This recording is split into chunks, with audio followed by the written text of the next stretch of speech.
Hey everyone, it's Mark here, and I've got with me a man who is a father of four, and he's doing extremely well as an affiliate marketer. In fact, he was just telling me off camera just now that even in the last week, he made $7,296 in clear profit. So that's over $1,000 a day. He's been doing consistently well for quite a long period of time now, relatively speaking, given that he started this model a year ago. And he has tried other models before this, just for full disclosure, and it's had sporadic success, but never managed to just get it going to the point where things were consistently, fluently just spend 1,000 one day, make 2,000 back, spend another 1,000 that next day and make 2,000 back. Like, sometimes some models were sporadic success, but just didn't quite get over the line into consistency. And now he's doing extremely well with this particular model, which involves doing YouTube ads. It involves using AI to generate the YouTube ads. It involves promoting affiliate products and earning commissions, which means that he doesn't have to deal with any shipping, any customer service. He doesn't have to create the products, and if a product stops converting well, he can switch and promote another product. So that, there's a lot of advantages there as well. So without further ado, I want to introduce you guys to Brian. Welcome along. Thanks. It's great to be here. I've seen your emails in my inbox for several years now, so it's nice to finally talk to you. Glad to be here. It's great to talk to you too, and I'm sure a lot of people are going to find you quite inspiring as well to hear from, because it's not like you're an overnight success. I think it's more like you put in a lot of work over a while in order to become an overnight success. Like you tried other models, you really gave them a good go before Mhm. this one, and it's not that other models don't work, it just wasn't working for you at that point in time, or it wasn't too bad. You'd made some money, right, with say Facebook ads, stuff like that, but it just wasn't where things got to now. But it didn't stop you from going, you know what, I'll dovetail across and try Keegan's approach to the Mhm. um YouTube stuff. And what was it that attracted you to wanting to have a go at this particular model of affiliate marketing before we get into some tips for people? I think the biggest thing was, well, affiliate marketing in general, just because you don't have to deal with the business side of it. I do own my own business. I have some franchises, and they're local to my cities and various cities around my house, Brilliant. around my hometown. And I do all the work, obviously. Everything, the accounting, the marketing, the actual service part of it. It's a lot of work, and that's what makes this model awesome. You just do the marketing. And if you focus on that, like it's your own business, you'll get there eventually. That's the great thing about it. You pick the product you want to market, pretend like you actually made that product, and then go after it like you want the money. You can have some success. Well, when you think about it, if you go into a physical store and you see that they have hundreds of items on the shelves, do you think that they manufacture every item that they sell? I would say the majority of physical stores, anyway, Mm-hmm. they're like an affiliate in a way. I mean, I know that Right. they've probably bought a lot of stuff in bulk and they sell it, but essentially they're a middleman for something that someone else creates. And as an affiliate, it's the same thing. Instead of having to make a product, formulate it, ship it out, all of that sort of stuff, come up with your sales copy. Instead of having to do that, someone's already done that part, and they're paying high commissions. And you're not limited to one product. If you want to promote 100 separate products, you can. I'm not saying you will promote 100 separate products. If one's going super well, that's all you need. It's Mm-hmm. But I'm saying that that possibility is there, and it can be done much faster than trying to build and grow a lot of a product range yourself. I know personally, my first $450,000 on the internet was made as an affiliate before I ever made any of my own products. Mm-hmm. I play both sides of the fence now, but you don't have to. I know other people that do better than me that are on one side of the fence, either as a product owner or as just an affiliate, and never get into making their own products and still making well into the tens of millions per year. So like the growth potential is huge, but Hmm. also for some people it's a side hustle. They go, I'd be happy if I just made an extra 1,000 a week on the side. But as what's happened with you, quite often that side hustle turns out to be quite a lot. Um, those that Yeah. make to 1,000 a week quite often make it to 1,000 a day, as where you're at now. Yeah. Um, how difficult was it to go from 1,000 a week to 1,000 a day? Um, I would say not that difficult. It was the biggest. I remember my first sale, and just like it hits you like a bolt of lightning. You're just like, it worked. Um, and I paced around the room a little bit, and I was like, man, I could make this work. I could make this work. And that particular campaign, it sold, probably it was something like that. Let's just say it was $100 a day or something like that for a couple of weeks. And I scaled it a little bit, and then it kind of died out. So it wasn't long after that. I kept working at it, and then I had one hit that really took off. So Right. And I think that some people, to be honest, I think certain campaigns, it's not if it's like that, they haven't really died out. It's that there was a little bit of luck at the start, and the true rate of conversions was realized later on. So sometimes you find that, um, let's say, I'll just make up a number. Let's say you're spending $100 a day and you're making 200 a day back early on.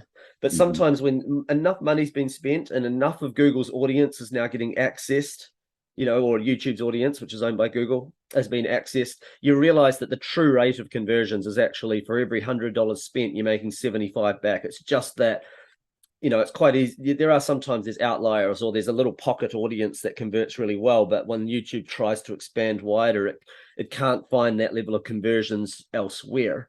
And Right. what you're looking for is that ad where by the time you've spent a few thousand on it, it's still making, say, you spend 1,000, you make 2,000, you spend 1,000, you make 2,000. Then that's the true rate of conversion now. That's the true rate across wider audiences.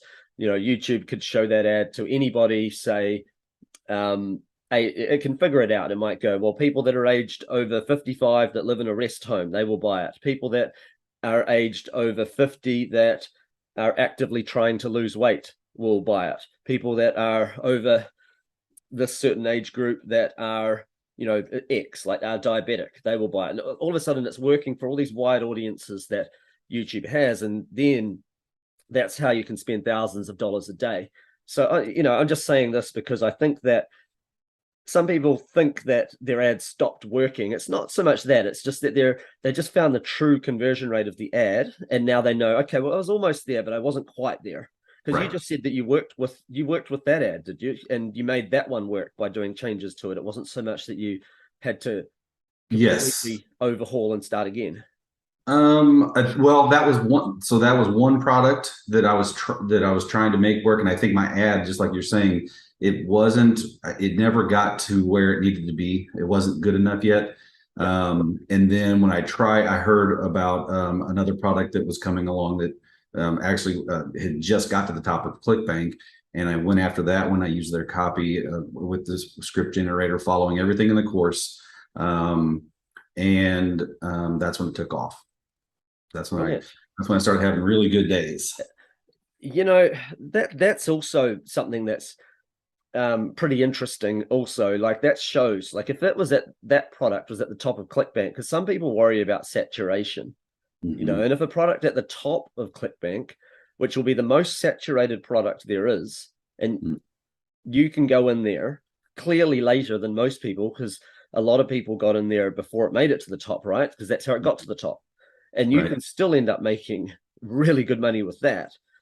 Clearly, That's, that just it helps address that saturation concern, because people don't realize just how many billions of visitors and how big the world is, and how little any one advertiser can access of that audience in any given week or month. And Also, there are hundreds of products. I mean, people are promoting products that are number 150 on ClickBank, not even number one. And it's not just ClickBank. In fact, I think about half of the students of this model are promoting products that are off ClickBank. They're on different networks and are doing extremely well. So there's a lot, not just in terms of if you want to go after the most popular product you can find, there's not really an issue. The model works. Or if you Mhm. want to go after a more kitschy product, but it has a wide audience appeal, like it still fits the criteria, Mhm. then clearly that's still working very well for a number of people too.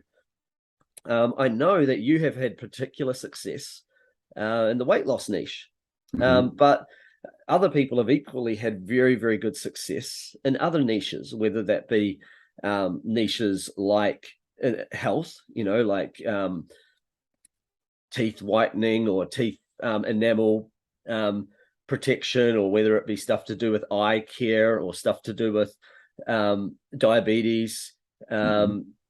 um, or lack of zinc or other things, or whether that be in niches related to finance or related to insurance or related to, animal health and all sorts of things. There's so many different niches out there, but you have picked probably what anyone would consider to be possibly the most saturated niche, and you're still like no issues. So, what are your thoughts about?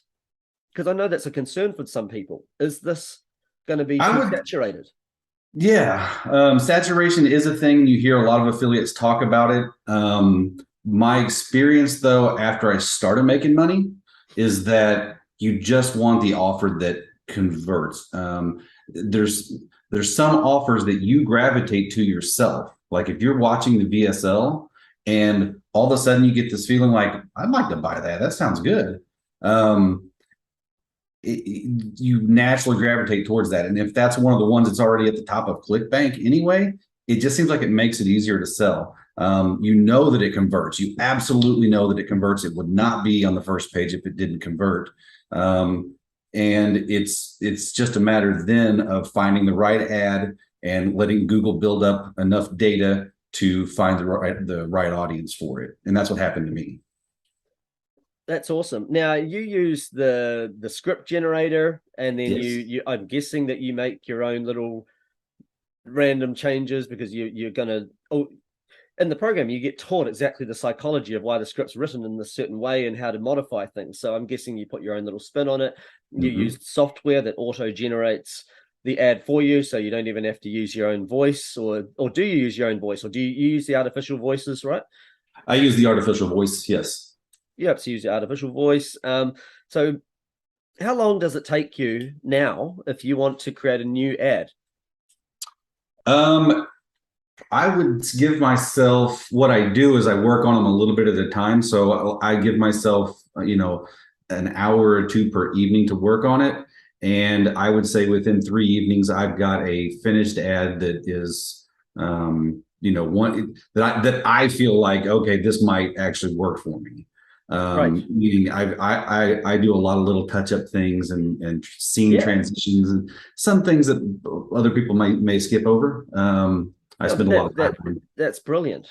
That's brilliant. It's not actually that long in the scheme of things. No, And then if you want to modify an ad though and have three different variations on it, I'm guessing, each variation is very quick because you've already got your correct. ad, and now it's just I'll just change that first three sentences or something like that. Um, Yes, yeah. Once I get the 80% of the ad, the back half of the ad, I very, very rarely change that. I make sure it has all of the elements that are taught in the course, the psychology. hmm. Every single one of those elements is in there. And then yeah, I attack the first part of the ad, and you can generate three different headlines and three different opening scenes very quickly to test. What would you say to anyone that is brand new and has never earned a dime before online? Would you say that this is a very suitable program for them, assuming that they still have the money to be able to run a paid ad and that kind of thing? Yes. Yes. I think, especially for a person like myself, a small business owner that was already used to dealing with advertisers and spending money on advertising, that part of it didn't scare me at all. It is scary the first time you put $100 on the line and watch it just flop, and then you try it again. But eventually you get to where you want to be. So that part of it to me wasn't as scary. I would say the great thing about it is that it works. It's proven that it works because all of these various people over the last year are on camera telling you, I did this, and here's my screenshot to prove it, and here's what happened to me. And the course itself is done in a way that it's very friendly to new people that don't quite know what they're doing, or think of YouTube ads as like a young kid's game or something they can't get into or something they wouldn't know how to do. None of that's matters. You just have to follow the course and do what they tell you, and it in the end, eventually it will work. I think to me, it is very scary and unnerving if I don't have a way where I can spend money to make money. Like some people are scared if they don't have a job that pays them per hour. And Right. I'm like, that would be my nightmare if that was my only way to make money. Then I'm very limited. The glass is only so hot. The glass ceiling is very, well, I call it a glass ceiling because you can smash through it by getting into the other stuff. But the ceiling, the physical ceiling over what you can earn is quite low when it's spent dollars per hour. But when you get to the point where you just find that one ad that you can spend a certain amount of money to make a certain amount of money back, it disproportionately pays for itself according to like every loss that you've had. Like you could go through 9 ads that don't work. You could spend maybe $100 on each ad. You're not going to lose all $900, but you might say spend 900 and make 400 back. And it's, some of the ads made zero, some made something, and you could be thinking this doesn't work. But then the moment you get that ad that does work and you keep going to town on it, and you eventually get to spend 1,000, make 2,000, spend 1,000, make 2,000, you almost forget about those 9 tests that you ran and just put that down as your education, right? You completely forget about it. I mean, honestly, like I said, I'm kind of a pacer kind of guy. My dad actually used to pace around the room. I do the same thing whenever I'm thinking hard, or whenever I want something, there's something I want to get done. I was pacing back and forth in my basement, and all of a sudden, I look up and there's like 4 or 5 sales. And then each day that went by, it kept getting better and better and better. And I was adding money to it, all the way up. And this went on for a couple of months until my wife couldn't believe it. My wife asked me if it was Monopoly money. She's like, "What are you doing? Is this like Monopoly money?" It Like, feels no, like it, doesn't it? it does feel like it. I'm like, that's real money right there on the screen. And I mean, honestly, like the relief and the happiness when I got to some of my biggest days, I just couldn't believe. I just stare up at the sky, and stare up the window, look up at the sky, and I couldn't believe it. But It's really exhilarating. why would YouTube and Google, by extension, be, a multi-billion-dollar company if their advertisers were not making money? Right. Because their advertisers cannot be spending thousands a day if they are not making money. They stop after a very small ad spend, and that would be the end of it. And not only that, Google really, really, really wants your money. Every time you're running ads, they're telling you to spend more, spend more, spend more. Even if the ad itself is not doing well, you end up having to kind of ignore their advice a little bit, and just you do what's right for you, obviously. But as a business partner, they want you to succeed and spend money. They tell you when you're not doing well by just they either won't spend the money, or they you can just see it in the results and the stats. They give you clear indications. Yeah, this isn't a very good ad, but when you have a good ad, they're like, please give us more money, and we will show this ad to lots of people. I think also people underestimate how good Google is at finding your customers these days anyway. Because and when I say Google or YouTube, I'm just interchanging, because Google owns YouTube, by the way, guys. They have a lot of data points on each person, a Hmm. lot. They know what each person has searched for in the past. If somebody has searched for, I'll just make something up. Let's say somebody has searched for dog training advice, anything, stuff to do with dogs, then, you're going to start seeing dog food ads or dog training ads, even if you're watching a video all about Darth Vader or something. Hmm. They know, even if you haven't been what even if you're not on a dog training channel, is what I'm saying. Yes, Right. they know contextually relevant ads relevant to the video, but they don't always do that. Sometimes they just do it relative to the person or relative to the demographic that you are. They know that you are 75 years old and you live in a rest home, and of people that are 75 and live in a rest home, a certain percentage of them have respiratory issues. So they might show an ad for a health product that helps with respiratory issues. So they're so intelligent with their algorithm. They see the kind of person, they get data points on the people that have bought. Once you've made enough sales, they're getting all of these data points on all of your sales. So you don't have to know about any of this. This is all artificial intelligence. You just have to just keep throwing the money in to run the ads, and Google finds your customers.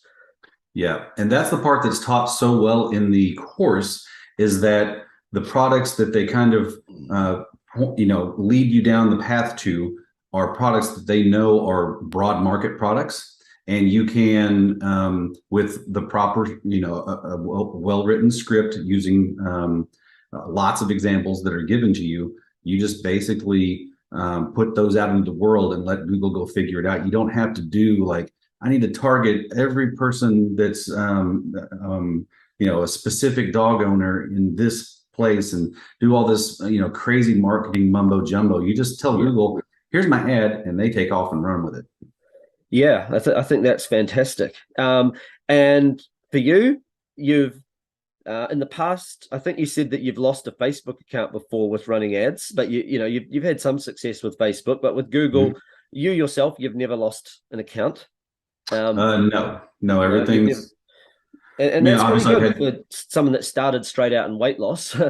Because Yeah. normally that's a tricky niche to just start in. Normally, you might start in something, a little bit so-called safer, and then weight loss might be a second one or something, warm the account up. But it just shows that if you get all your ducks in a row, it's Mhm. pretty good with that. And if you do lose an account, though, often I've seen people, they get it back on appeal because people are actually there to listen to common sense, you know.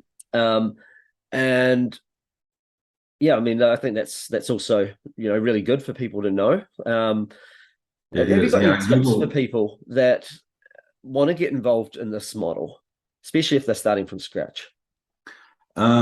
Tips. If number one, do what's in the course. Don't vary from it. Don't try to go outside of the color outside of the lines. I'm an IT guy. I did a lot of coloring outside of the lines. I understand tech really well. Doesn't mean and that does not translate to mean that I'm a good marketer, right? I just understand tech.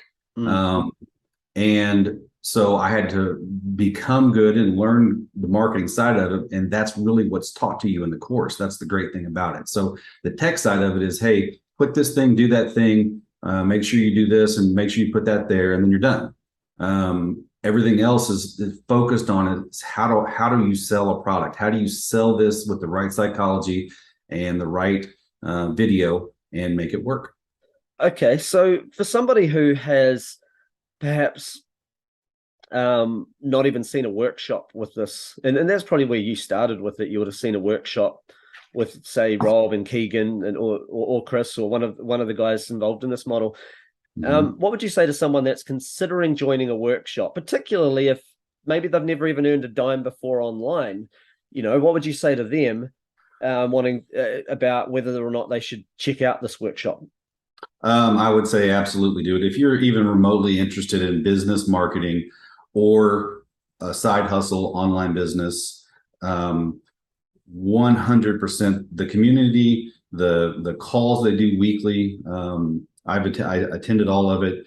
I definitely, the investment is like to me, it was just I I can't even remember thinking about the money. I was just like, I just want to know. and I want to be able to try things that will work for me online. Mm. And it's paid off far more than any college. I went to college for IT. I what that led me to was a lot of hours sitting in a cubicle, a lot of hours sitting in the cubicle. Mm. And it paid off, obviously. I mean, I obviously make a good living with my IT, but Yep. nothing like this. No, I mean, people pay $1 million or more for a franchise business like a McDonald's or a Taco Bell or something so that they can spend money to make money, right? Right. But people are making more profit from this for Mm-hmm. less than 0.1% of what they would spend on a franchise business over there. Yes. And with less stress, without employees, without all of that hassle. That's the beauty of automation and stuff being able to be done by software. Mm-hmm. And and it's I think it's a wonderful model. And for anyone out there considering it, please join us for the workshop. The doors do not open for very long. They'll be open on the workshop, but as many people know that missed out last year, they don't open for long. Occasionally, they do a one-off opening for a private partner during the year or something like that, possibly. But pretty much when the doors are shut, they're shut. So join us for the workshop. If it's not for you, at the very least you'll know what you're turning down and say, "Oh, I get what this is, but it's not for me." But for many of you, you'll say, "I get what this is, and I see how that works now. And yes, that's something that I've been looking for." And if that's you, then you're not going to regret having joined that workshop. So I highly recommend that you join us for the workshop. And I just want to say a really big thank you, Brian, for being on this call because you've been very, very inspiring. Um, I just want to just ask you one last question because I'm kind of interested. Because you got 4 kids, a wife, 4 kids. Like, what does your family think of all this? As this is all happening and not just happening for a short period. It's the heck. This is ongoing. This is a thing. This is a real business. Yeah, no, I mean, my youngest daughter is 13. And so she brags to her friends, my dad's downstairs making a lot of money. It's really strange how the family has reacted to it because my wife, again, like she says, she is that monopoly money. I don't even know what you're up to here, what's going on.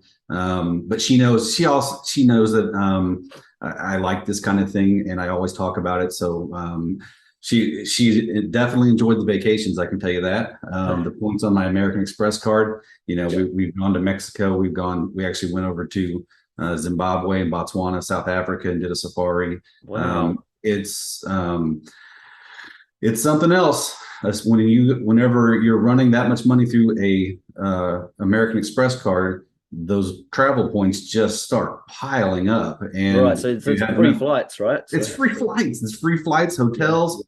It's awesome. Yeah, we did the same. Yeah. That's awesome.